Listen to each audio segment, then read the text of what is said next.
Good evening, Twitch.tv. My name is Markus, Olodyn, Koskivirta, and this is the Hearthstone.fi Monday Night Community Tournament number 40. I'm once again joined by Ville, one must fall, Tuomisto. Hello, everyone. And we are gonna have the semifinals and the final for you guys this lovely week's start. I'll tell the players to get started. While we wait for that, could you be so kind as to inform us about the class choices? Yeah, DSVW has actually bring a warrior, hunter, and paladin, and Obrez has bring a hunter, warlock, and a warrior.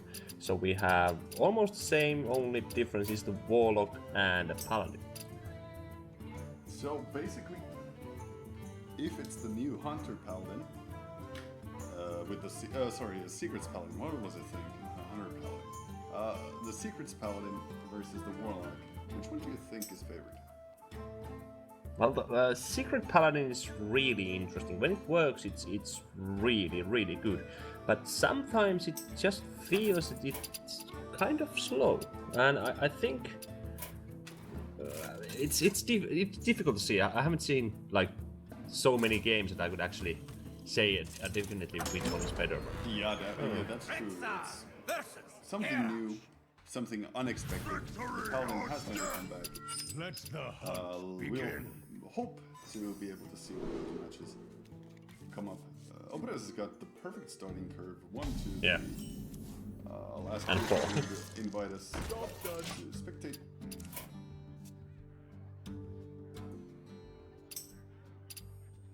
So we can see the warrior's hand as well.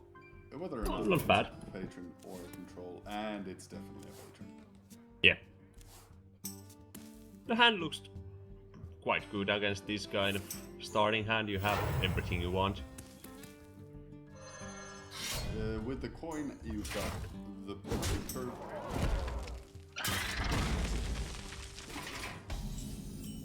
Oh, that's really nice to get the Haunted Creeper out of that web spinner. Gives you really nice 2-drop. You don't have to play the juggler for that axe. Definitely, if the Haunted Creeper will get popped with the Fire War Axe, it's an advantage for the Hunter. On the other hand, you may want to wait for that pop to happen while you have your juggler on the field. But against a deck like DSW Patrons,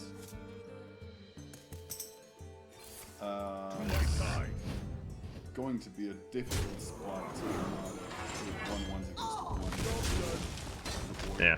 Getting that help from the enemy competitor, of course, always helps. Yeah. I'll have to explain to the other competitors something here real quickly, if you can Yeah, sure. kind of keep narrating. Yeah, so now it's a basically quite easy turn. You have to drop the unstable ghoul.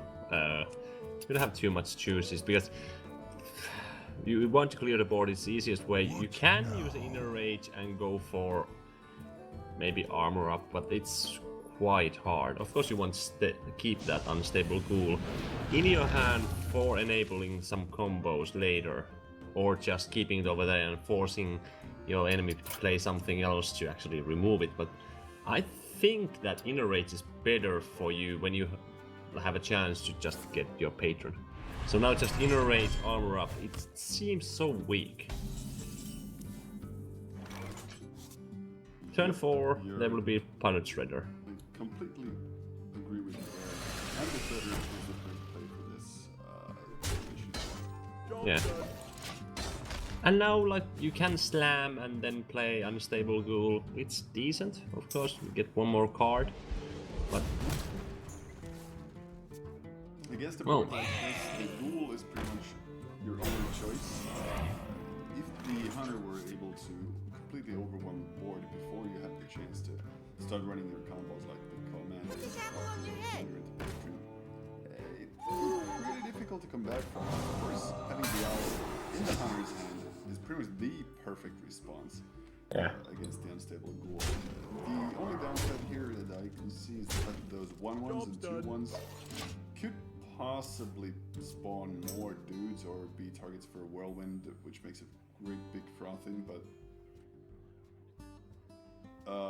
the mana amount right now for DSW is nowhere near enough for those magics to happen. Yeah, I think only problem is you are quite vulnerable for whirlwind play. You could easily just run your unstable ghoul for knife juggler and basically clear the board. It's not like 100% sure, but you also like he was thinking to drop Grim Patron, and Grim Patron would be nice if you still have that inner race. You could do 2 and hope he doesn't have any damage boost in his hand, just and kill that pilot shredder away. But yeah, also putting execute. Just another bar. That's actually gonna backfire with Dark Green Dwarf a little bit. Yeah, well, it also hurts quite much the DSV, so. Mad Scientist, Snake Trap, Hero Power incoming. Does Yeah. not want to freeze that unstable goal. I don't think he wants to freeze that unstable goal. No. You can trade it off with Neruba and Web Spinner.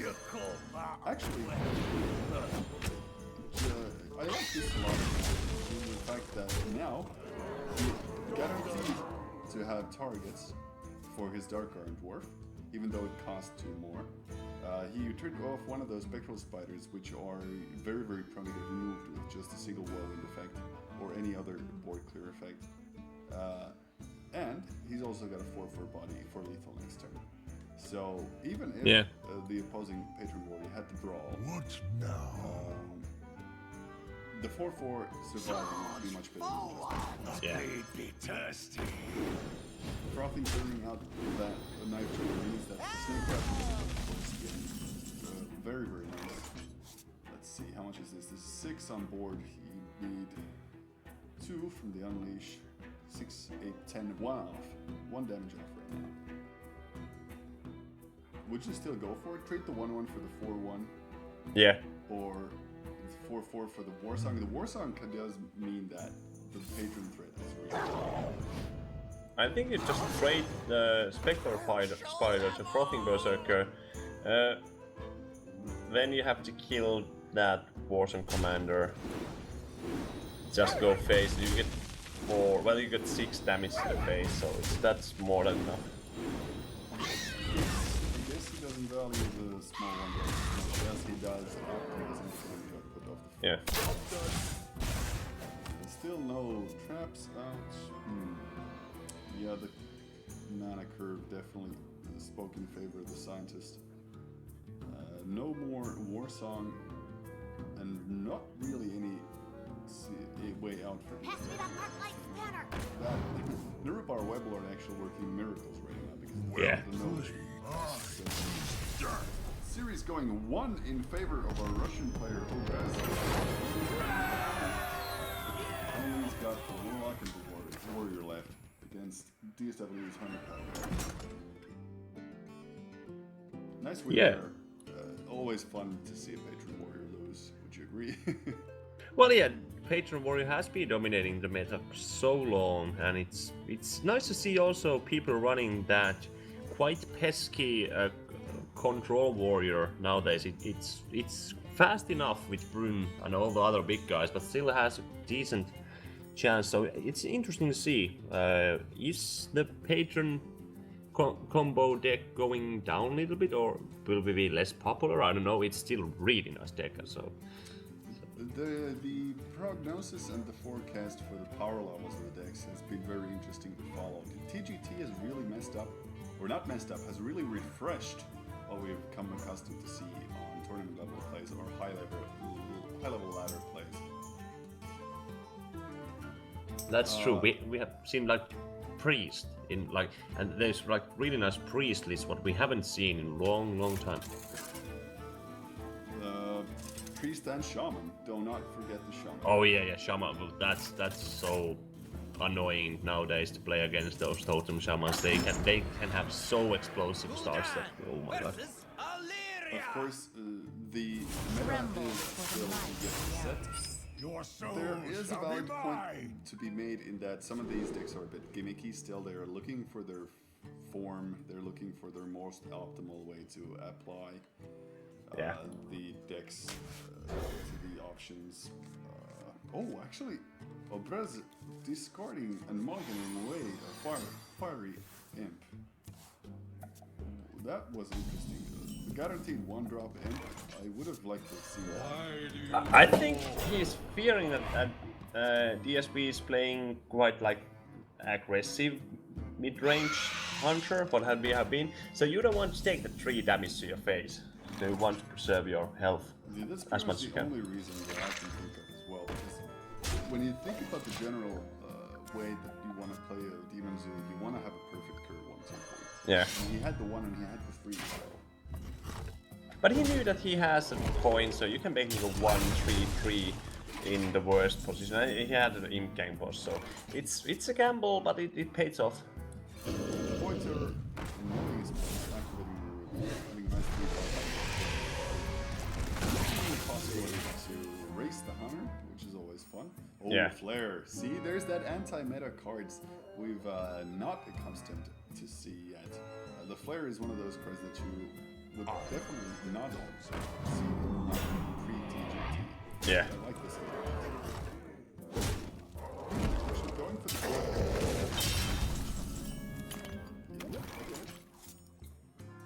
I think it's good. Like you want to, well you don't want to. You have to. In that position, because you have so little damage on the board, like any kind of removal, like AoE removal, what Demon Zoo nowadays runs quite a lot. So you don't want to risk. You want to play it safe, because I think in the end, considering the decks, the Hunter is really strong, except those few cards what Demon Zoo has, what are really groundbreaking. Coining out one of those bosses. Yeah. Just putting down the Void Walker with absolutely nothing. Not attacking with the Nerubian though. Would you say that's a surprising factor? Because it does leave the beast up. If it weren't the beast, then there would be no chances of 5 damage kill command or another Hound Mastery.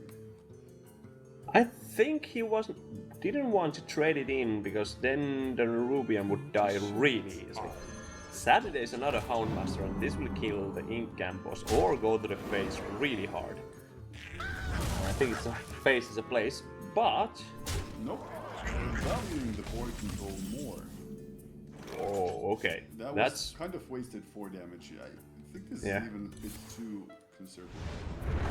Yeah, I would like to go to the face in that. You want to get that pressure. With a Hunter, you had a nice board, and you kind of have to fear a little bit that AoE clear. Definitely.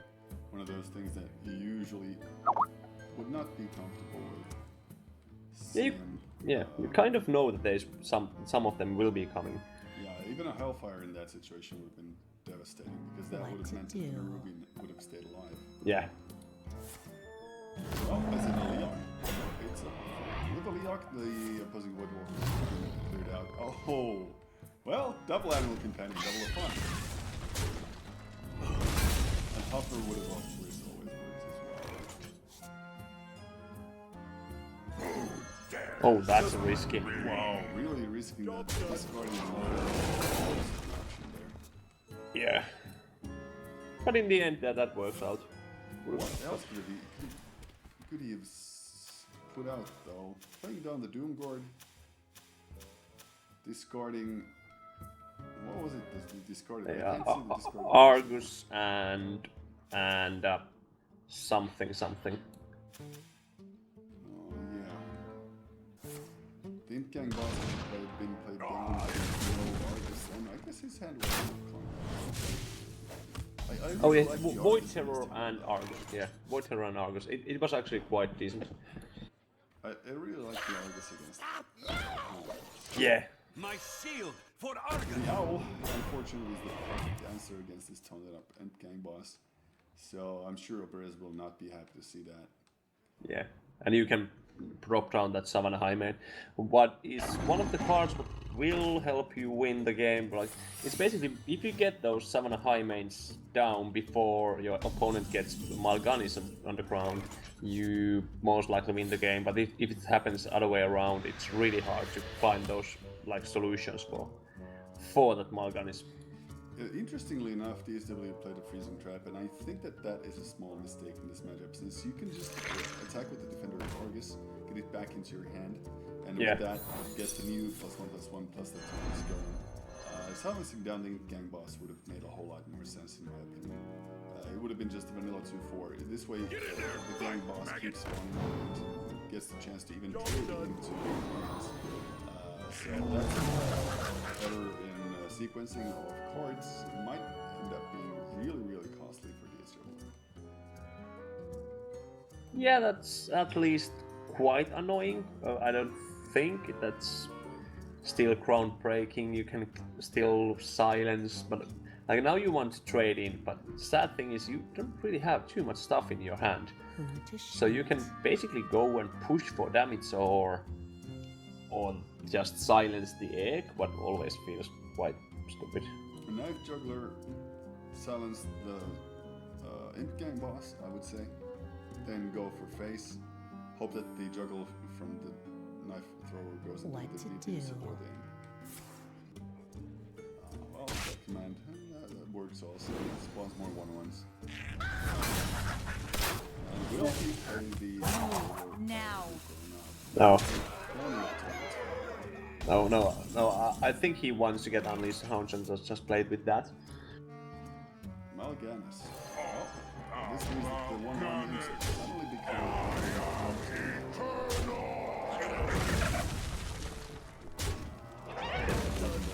Mal'Ganis at 7 means 5 in addition to the Hyena, and wow, that top deck. Is this lethal? I don't think it's quite lethal. No, it's not lethal, but you can clear out Mal'Ganis if you want to.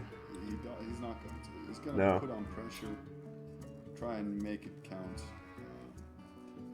If DSW uses that kill command this turn, he should use it for the face with this play. Yeah. 9 plus 1 from Obrez. Yeah, there we go. The kill command being used. This is the second kill command, so no more large bursts except for quick shots. Potentially 3 or 6 damage out of there. Knife Juggler being held on just in case of the top deck. Yeah. PO on the egg means you will get the Nerubian, but even if you clear out the board, is that enough? 1-1 can trade into 2-1. You can go to the face with the 9-7, but there's so many cards that enable just 2 damage to the face. Yeah, I think you can't go overwhelming this turn. You have to play a Defender of Argus to your egg and Mal'Ganis, and then just go to the face. Hope he doesn't top deck any kind of damage, and then next turn kill it with overwhelming.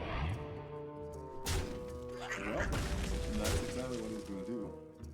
The Dawn Ball is definitely helping maintain the situation. The Iron Bee Call is a liability, I think. It just spawns one more doggy with Unleash the Hounds and doesn't really do anything. Yeah, I don't know why. It doesn't even... I think it does provide lethal. That's the only reason why he's playing, because the current board is 13. With the power overwhelming, it would be 17. But with the existing minions, it would be nothing like that, so... Playing the all is small downside, I think. Yeah. With the freezing trap, though, I don't think Obrez is going to be slow enough to not realize that it's most likely a freezing trap. Popping it with the L actually means that if he had not popped it, or had not played the Outer Beak, the situation would still be the same. Yeah. The series is now 2-0 in favor of the Russian player. Although it looked pretty good for DSW. It did look pretty good. I think that one turn with the freezing trap play is the single turn where the tides were in favor of Obrez. DSW should have pushed on the advantage, gotten more out of his existing board, kept up with the pressure instead of trying to outsmart his opponent with the traps. Do you think there were any other major issues with that matchup?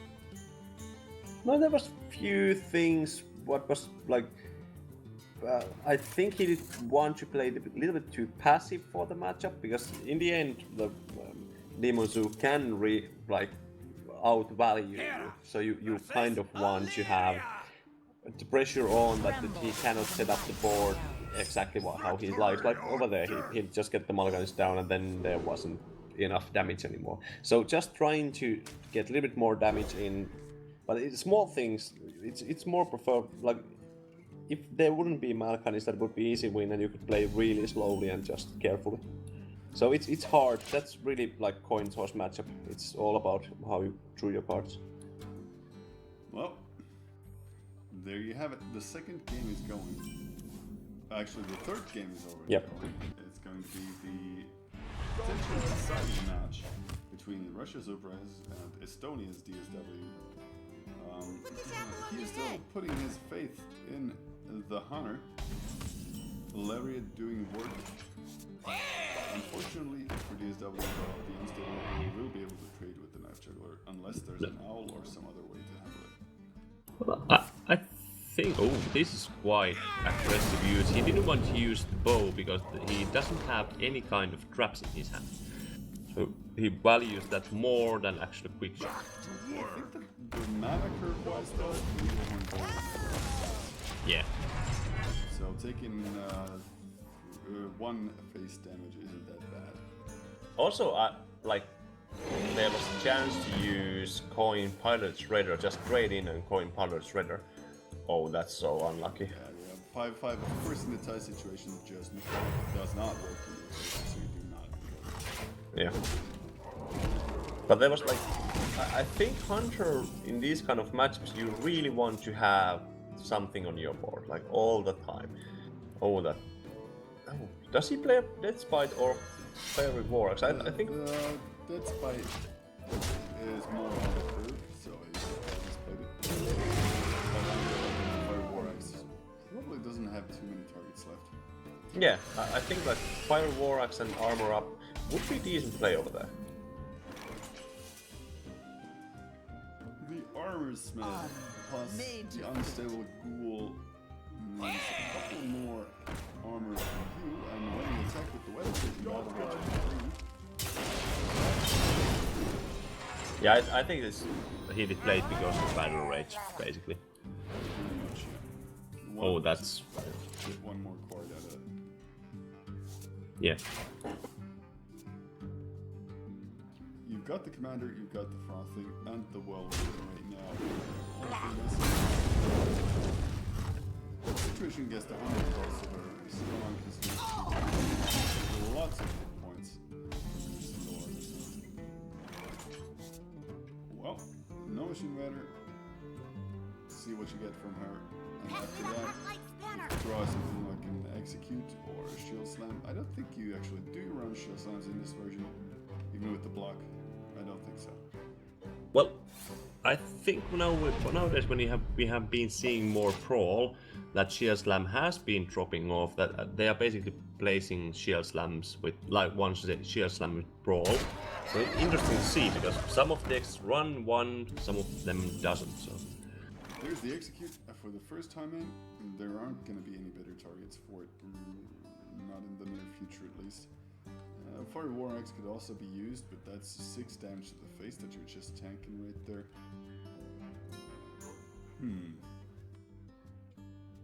What now?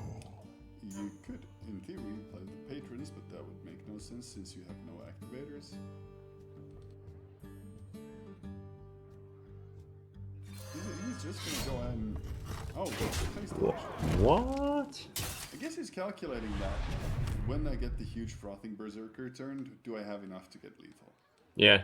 Oh yeah, he used the Execute, yeah. That's still 10 damage with possibility to go even higher, so yeah, interesting to see. One Execute down, so you can use Houndmaster for one of your hyenas and just push. There's the freezing. With the hyena buffed, it means that the otherwise won't be able to go through either. Yeah. Well, you can use Fire War Axe and Whirlwind when you are trying to push through, but that really pushes your clock quite a lot. We could argue for Grim Patron number 1 into Armorsmith number 2. And maybe one Whirlwind. What now? Yeah, Whirlwind attacking the hyena. Yeah. But that only gives you 2, and most likely the DSV will still go for your face setup in lethal. You've still got the Warsong Commander plus the frothing and another whirlwind. So if you top deck into one other activation or something like that, you're gonna have a huge frothing no matter what. Since it's gonna have something like 10 targets. 10 to even 12 targets. He's using up the war song already. Interesting. Yeah, definitely. With just one activation. Yeah. Oh, the freezing trap is the first one. Yeah, and then trading into Hyena, then trading in for Houndmaster. Not enough time for that. Yeah. Oh, yeah. Yeah. Yeah, it's a little bit like it comes with a little bit delay for us. So yeah, that was decent turn. A lot of damage from the board way. Is there any chance for lethal? No. It's 6 plus 5. 15, 17. Yep. 1 off. This is a huffer. It's not a huffer. That's not bad. If it had been a huffer, it would have been lethal because then it would have been 10, 15. Yeah, 15. No, it would be lethal. Yeah, 1 off. Still 1 off. That's the one that you were counting. But Misha is really nice in this position. You can just stand behind it. You could actually even silence that one if there's one if you wanted to, but it doesn't really matter because there's no way to spawn with patrons from it. Yeah. Trying to get those activators out. Maybe even a war sign.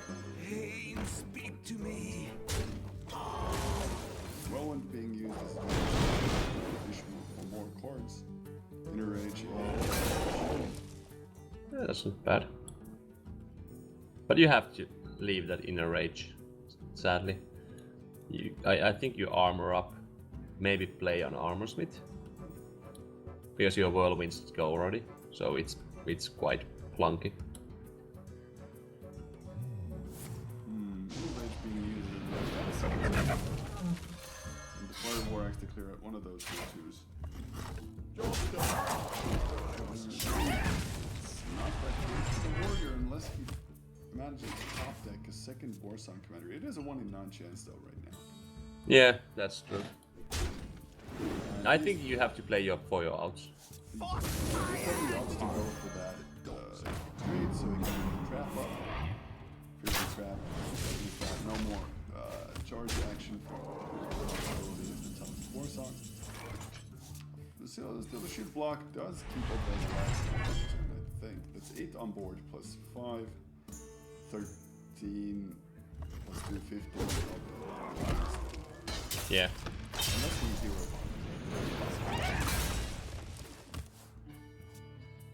And he had 7 mana but no hero power. Yeah. I think he just gave up. Like, yeah, sure. But it is now lethal. Yeah, it's lethal. Why would you not hero power? Well, I guess he didn't. Yeah, you could drop Grim Patron and hero power, but he didn't have any kind of. I think he had 1 dead spite left, and you couldn't get any of those big bursts, so he most likely counted up that it's really hard to win at that point. So, 1-2. We're going to game number 4. So Paladin or Warrior now for DSW. Yeah, exactly. That's the moment we're waiting for. It's going to be a Warrior match. Do you remember if this was control or if it was just Warrior? I will crush you. Yeah.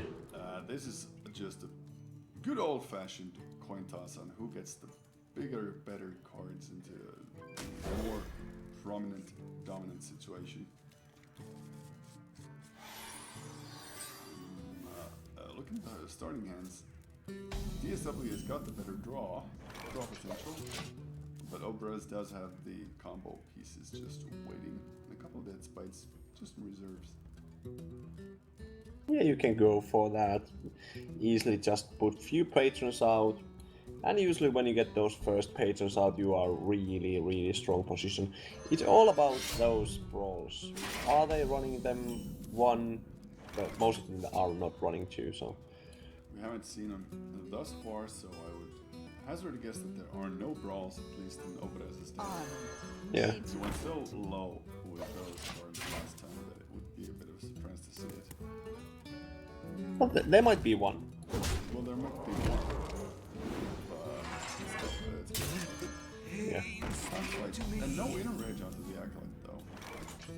That's interesting, because now if the opposing player has got any sort of weapon, and he hasn't even used the coin yet, then those weapons can trade one for one with the Acolyte. Having used the inner rage right now, he would have had the potential to draw two cards out of it. Yeah.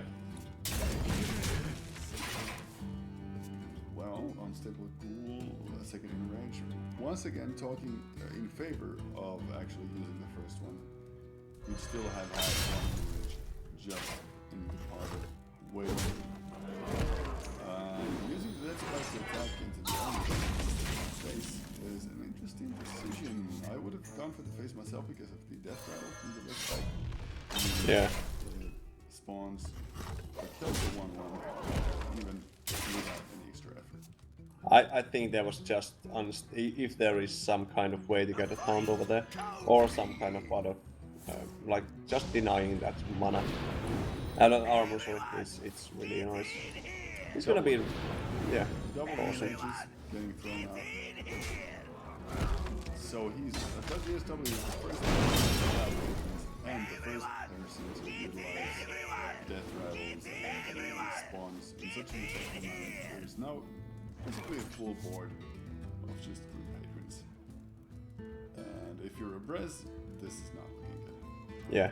I think Bress was hoping that there would be only 4 patrons, and he can basically compete with that. Now there is 6 patrons, and 6 patrons is quite of the magic number. Of course, you can kill 2 of those 5/1s with your death rattle, but still, it's really hard to get enough patrons in your side. Definitely. Excuse me, definitely difficult.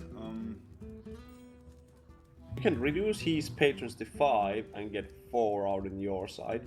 It's still not enough, but it gives you kind of edge, like a kind of chance on this matchup. So I think he's going for it. Yeah, if he attacks into the 3/3 with his weapon, he will leave 4. 5. 5, yeah, 5. And with the death rattle, he'll actually do a lot more. Whoa, okay, so he wants to go for only 3 patrons in the table. Right, so now we're not injured and making sure there's only 5. Yeah, 5 patrons and only 2 of them who can spawn stuff, so... Nope. So, yeah, I it's... guess Obrez miscalculated that one. It happens, the patrons are really difficult to play in a matchup like this if you're not 100% sure on how you're doing in the matchup. I still think that was a bit premature to call that a cancel or a concede. I think going for that 5 versus 4 patrons would be a decent situation. You would most likely get traded out, so there would be only 3 patrons left on the board. But then you would at least have a chance, because then you can answer for that patron. So yeah, maybe a miscalculation or just, I don't know. Could have been just the nerves as well. It is Yeah. of course a tournament environment. We here The light at protects me. Hearthstone.fi, the guys over at the Fraktio who enable us are running an online tournament which regularly gives out 50 euros, and it is quite a lot of changes to the environment versus just playing ladder. If you're not accustomed to it, it's gonna be... Yeah. Also, it might be that the time might... Well, we don't know where in Russia Obrez lives. It might be even like 2 o'clock in the morning when it really tampers your thought process. So, yeah.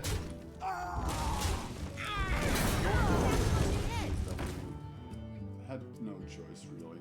Yeah. If you're playing a paladin with a South Sea deckhand, it also signals to me that this is pretty much an all-out face paladin. Yeah. And seeing turn to unstable ghoul with coining out 2 guys, it's really hard. Like, you will push 2 guys over there and hope basically he doesn't have any kind of answer for both of them, aka whirlwind or that kind of, and that was just Heaven. Going for the full board Reporting for duty. swing and hoping that one of his guys will start pressing kings to hit next turn. The perfect target would of course be the knife juggler, but I think the slam is gonna get used right now for hard removal. Plus, would you roll into it? I don't think there's a reason. 1 for 2 in a matchup like this. Would it be a large enough swing? Well, yeah, I was thinking to whirlwind execute, and then you still would have mana for armor up. Of course, execute you want to save for those blessed kings, blessing of kings targets, but Speaking of blessed kings targets, yeah. so exactly what's gonna happen. But Yeah. means there's also no easy way for the paladin to remove it unless they run True Silver Champion into it. And if you can stop a face paladin using their weapons on your face, Don't worry, loves. The cavalry's here. Yeah. Even an Argent Horse Rider. Have you seen the Argent Horse Rider being played previously? I have seen, like, in the first draft of the deck, there wasn't any, but people have been adding that just because of it's another of those really pesky targets, and I have also seen Blood Knights played in these kind of decks when they added like one Blood Knight over there. Yeah, so the Divine Shields can spawn Yeah. the 12-12 guy. Yeah. So it's interesting to see, is he running one of those also? Because I've seen like 1/1 Argent Horse Riders or just 2 Horse Riders, so I interesting. would like to see Obrez play the Green Patron opponent this turn. It does spawn you more patrons and it does give you a big frothing berserker. No charge, but it would destroy both Divine Shields as well. That amount of value is really undeniable. Yeah. Yeah, he doesn't get as much armor as he could, but it's still a whole lot. Well, you don't need that armor if you can put enough pressure on face hunters, face paladin side. Any face deck really would work. Oh yeah. And now it's the annoying thing, like you can play Arcane Golem to kill the 3/3, but then you are 1 mana off to use Consecration, you have to run all of your guys to patrons. Good thing is, there's only 2 cards in the warrior's hand, so it's like there's most likely not too much stuff but he can toss on the board. Yep. Sad thing is that Divine Favor is dead. And Obrez is very much aware of the fact that there's probably going to be a Divine Favor in the practice, so trying to empty out his hand really fast. Doing those trades. Yeah. He's got more Reporting chances for of duty. making this game if he goes for the board control. You're playing against Patron Warrior with a really, really aggressive face deck, and you've started trading. What are your chances right now? Made to fit. Well, Pain, speak to me. I wouldn't want to say 0, but quite low. Slim to none, like. Yeah. The outspoken in general. 1-4 Armorsmith, 1-2 Acolyte. I don't see any way out of this for TSW. You could only Divine Favor for 1 card.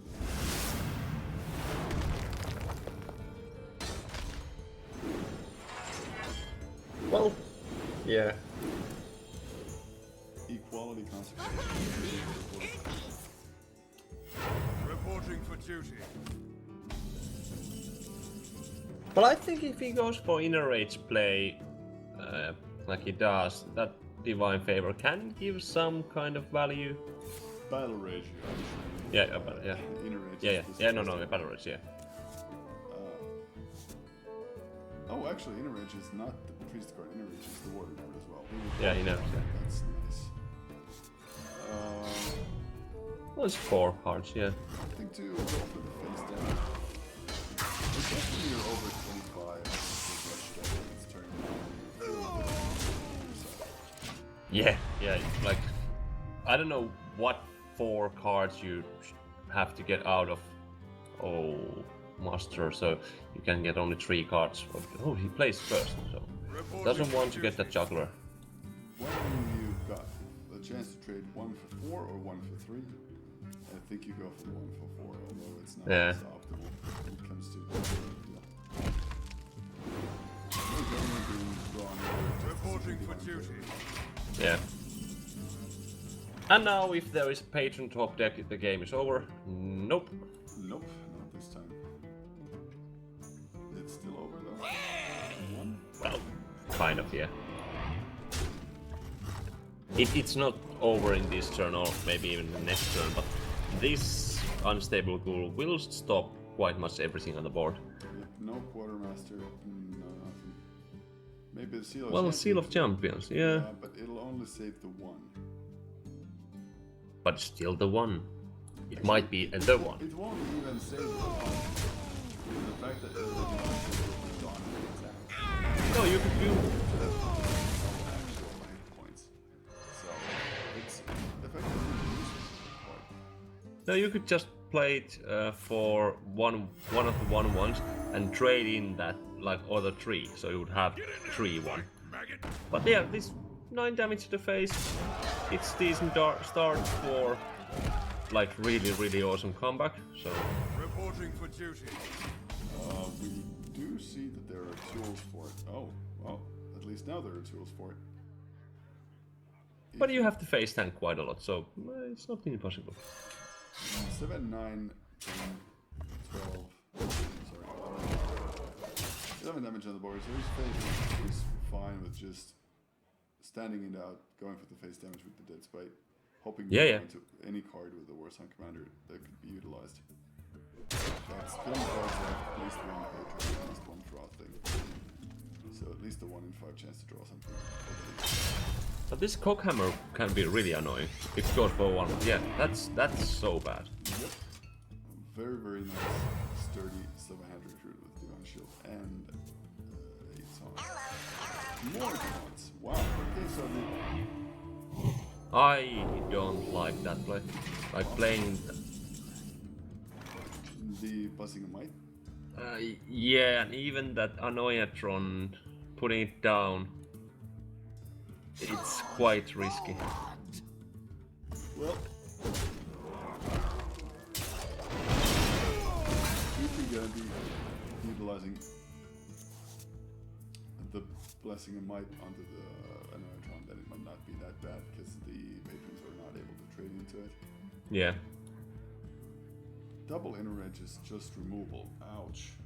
Would you not Yep. be dropping first though? What's the reason? Because I think I saw potential lethal there. Play frothing, play inner rage onto the taunter, play execute onto the taunter.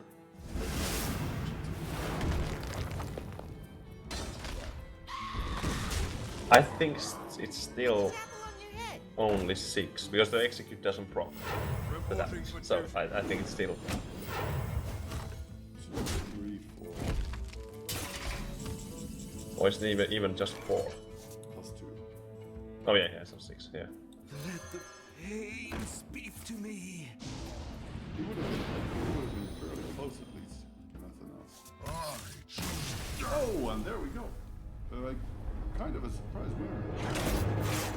PSW taking home the series 3-2 after being behind 0-2. So, very nice comeback from our Estonian player. Yeah, really nice reverse all kill over there. It was kind of like the Divine Favorite have to hit really hard, and it did, so it's really nice. Definitely. We thank you for watching thus far. We will have a short break. The players from the other semifinal will be Team No Mercy's I Kill You versus Team Empire's Draco, I believe. Yes. So wait for that. We'll be